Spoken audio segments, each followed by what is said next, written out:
रामकृष्ण हरी विठ्ठल केशव. गायन करत असताना कीर्तनामध्ये असेल किंवा भजन म्हणताना असेल, कोणता राग कुठल्या वेळेला भावयुक्त स्वरूपात गायचा, त्याला काहीतरी नियम आहेत लक्षात ठेवा. शास्त्रीय संगीतामध्ये जे चांगले चांगले लोक सुद्धा जे शास्त्रीय संगीत शिकतात, कोणताही राग येतोय त्याची प्रॅक्टिस आहे, एखाद्या व्यक्तीचं एखाद्याच रागावर कमांड आहे म्हणून ते सदा म्हणतो. आलं का लक्षात? आता हे खेडेगावात ठीक आहे की जे शिकलेलेच नाही, ज्यांना माहीतच नाही. आता असंही काही नाही माहीत नाही, असं शिकून घेण्याची वृत्ती नाही त्यांची, टीका करण्याची वृत्ती आहे. महाराज कुठला बी राग गायला तर काय त्याच्या पाठीमागे भाव असायला पाहिजे आहे हे तुम्ही सांगू नका मला, काय मला सर्व नियम वगैरे सगळ्या गोष्टी माहित आहेत. आलं का लक्षात? हे जसे कीर्तनासाठी नियम आहेत तसे गायनासाठी सुद्धा नियम आहेत. आणि अपवादाशिवाय नियम होत नाही हेही मान्य आहे मला, पण किती अपवाद, सगळेच जर अपवाद म्हणलं तर तो नियम कसा? हे बा, प्रथम कुठल्या पहिल्यांदा एका दिवसात किती प्रहर असतात हेच बऱ्याच जणाला माहित नाही. प्रहर म्हणजे एक ठराविक कालावधीचा असणारा वेळ. एका दिवसामध्ये एकूण लक्षात ठेवा, एक दिवस म्हणजे 24 तास. दिवस कशाला म्हणतात ते अगोदर समजून घ्या.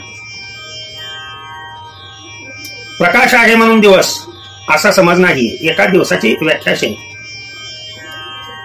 एक रोटेशन पूर्ण त्याला एक चक्र असं म्हटलं जातं. आलं का लक्षात तुमच्या? एक पिरियड असं म्हटलं जातं.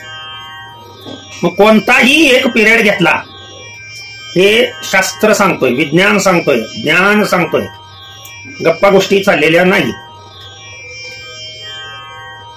आता घड्याळाचा जो खालचा दोलक असतो लक्षात ठेवायचा, हा दोलक इकडून तिकडे तिकडून इकडे तिकडून इकडे सारखा करत असतो. तशाच पद्धतीनं आपलंही पुनरुपी जननम पुनरुपी मरणम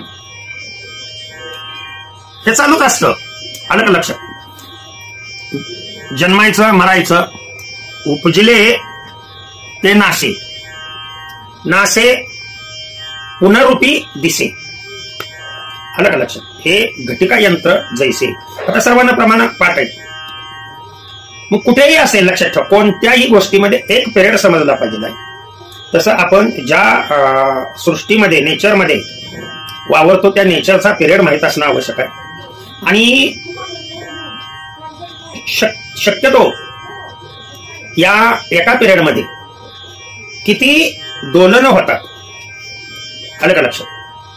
म्हणजे एक ठराविक कालावधी, तो ठराविक कालावधी एका पिरियड मधला एक ठराविक कालावधी त्याला आपण प्रहर म्हणतो. आणि असे दिवस आणि रात्र तुमच्या भाषेमध्ये सांगायचं दोन्ही. 24 तासाचा दिवस, 24 तासाची रात्र हे फक्त ठराविक 12 तासाची रात्र, 12 तासाचा दिवस हे ठराविक स्थितीलाच होतं. लक्षात ठेवा, 12 24 ठराविक दिवसच होतं. परंतु जनरली 11:30 12:30 लक्षात आलं का तुमच्या? किंवा 12 13 12 11 दोन्हीची बेरीज ही 24 येते. या एका दिवसामध्ये एकूण 8 प्रहर असतात. प्रहर म्हणजे 3 तासाचा कालावधी. शास्त्रामध्ये प्रहर हे मोजण्यासाठी 6 किंवा 12 हे धरले जातात. लक्षात ठेवा, हे मीन पोझिशन ह्यांना अजूमड केल्या जातात. मीन पोझिशन हे बा, हा याचा दोलक आहे, घड्याळाचा काटा आहे, आणि हा ज्या वेळेला इकडून तिकडं तिकडून इकडं फिरतो त्यावेळेला ही मूळ स्थिती झाली. इथून त्याला इकडं न्यावा लागतो. लक्षात आलं का तुमच्या? आणि इथून सोडलेला तो काटा पेंडलम दोलक हा इकडून बरोबर इथून पास होऊन इकडे जातो आणि पुन्हा त्याच स्थितीला जाणं.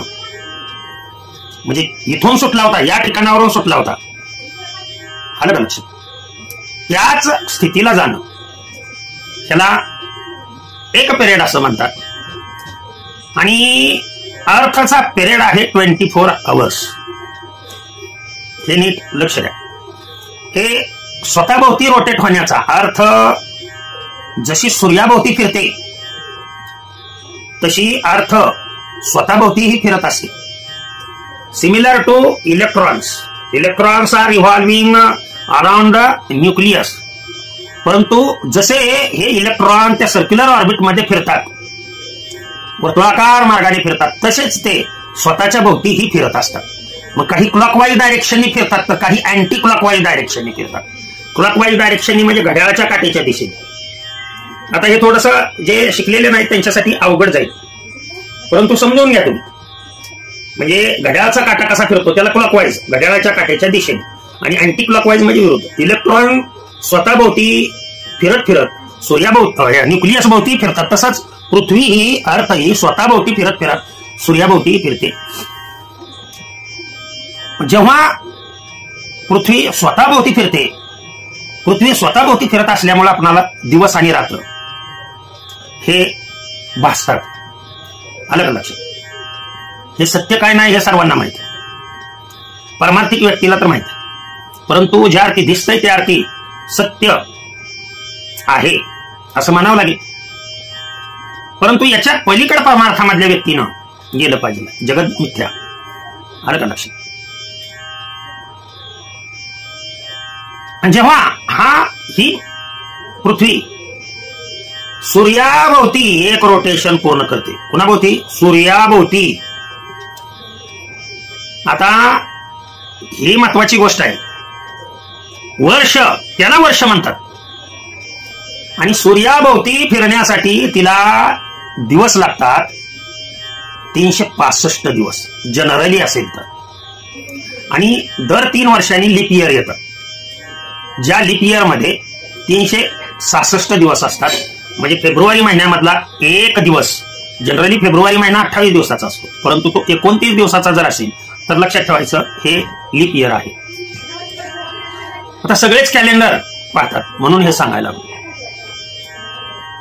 तर या दिवसामध्ये जरा थोडेसे भाग, प्रत्येक भाग मोठे होणार आहे, परंतु ही सर्व माहिती प्रत्येकाला असणं आवश्यक आहे. जसा इकडून मोजायला तुम्ही सुरुवात केली तसं शास्त्र सांगतं की प्रहर हा दिवसाचा प्रहर किंवा रात्रीचा प्रहर मोजायला सुरुवात 6 पासून करायची. आणि 6 पासून जर दिवसा सूर्य उगवायच्या अगोदर वाजलेले 6 ते सूर्य मावळायच्या वेळेला वाजलेले 6, हे एकूण 6 ते 6 किती झाले? 12 तास झाले. मग दिवसाचे 12 तास, त्या 12 तासामध्ये एक प्रहर असतो 3 तासाचा. 12/3 म्हणजे 4 प्रहर होतात. 3 ते 6 ते 9 हा एक प्रहर असतो, त्याला प्रातःकाल असं म्हणतात. लक्षात ठेवा. त्यानंतर दुसरा जो कालावधी, दुसरा प्रहर हा 9 ते 12 हा दुसरा प्रहर चालू होतो. आणि या दुसऱ्या प्रहराला मध्यान्ह कालावधी असं म्हणतात. याच्यानंतरचा 12 ते 3 हा दुपारचा कालावधी, की जिथे भोजन करणं आवश्यक असतं या कालावधीमध्ये 12 वाजल्यापासून 3 वाजेपर्यंत. पण लोक या कालावधीमध्ये झोपतात, झोपू नये त्याच्यासाठी वेगळा व्हिडिओ तयार करेन. प्रहर अगोदर हे समजून घ्या. आणि जो कालावधी उतरत असतो म्हणजे चौथा प्रहर दिवसातला हा 3 ते 6 या कालावधीला लक्षात ठेवा सायंकाळ, इव्हिनिंग असं म्हणतो आपण. या कालावधी हे 4 प्रहर झाले दिवसाचे. आता रात्रीचेही असेच 4 प्रहर आहेत. 6 ते 9 हा जो कालावधी हा प्रथम प्रहरामध्ये, रात्रीच्या प्रथम प्रहरामध्ये येतो. 9 ते 12 हा द्वितीय प्रहर. 12 ते 3 हा मध्यान्ह काल, रात्रीचा मध्यान्ह काल. आणि 3 ते 6 हा ब्रह्ममुहूर्ताचा कालावधी. म्हणजे एकूण दिवसामध्ये 4 प्रहर आणि रात्रीमध्ये एकूण 4 प्रहर. आता या प्रत्येक प्रहरामध्ये आपला कार्यक्रम केव्हा आहे सायंकाळी 9 ते 12 कीर्तन आहे का 6 ते 9च्या दरम्यान आहे का 10व्याचं किंवा वर्षश्राद्धाचं किंवा पुण्यतिथीचं 10 ते 12 या दरम्यान कीर्तन आहे. आता वास्तविक पाहता बरं का, कीर्तनाचा कालावधी हा 2 तासाचा ठरलेला आहे, परंतु त्या 2 तासामध्ये कीर्तन अर्धा तासच होतं, बाकीचा सगळा वेळ गायनामध्ये जातो. अर्ध्या तासात कीर्तनकार सगळा अभंग गुंडाळून घेतो.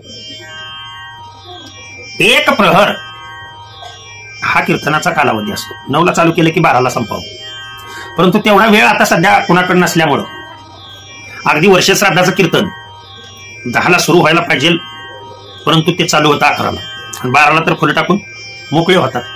5,000 रुपये घ्यायला काय. तर हे प्रहर जर कळाले असतील तर कुठला राग कोणत्या वेळेला म्हणायचा. आता तोडी राग आहे, तोडी रागाचा कालावधी कधी आहे, किती वाजता गायला पाहिजे हा.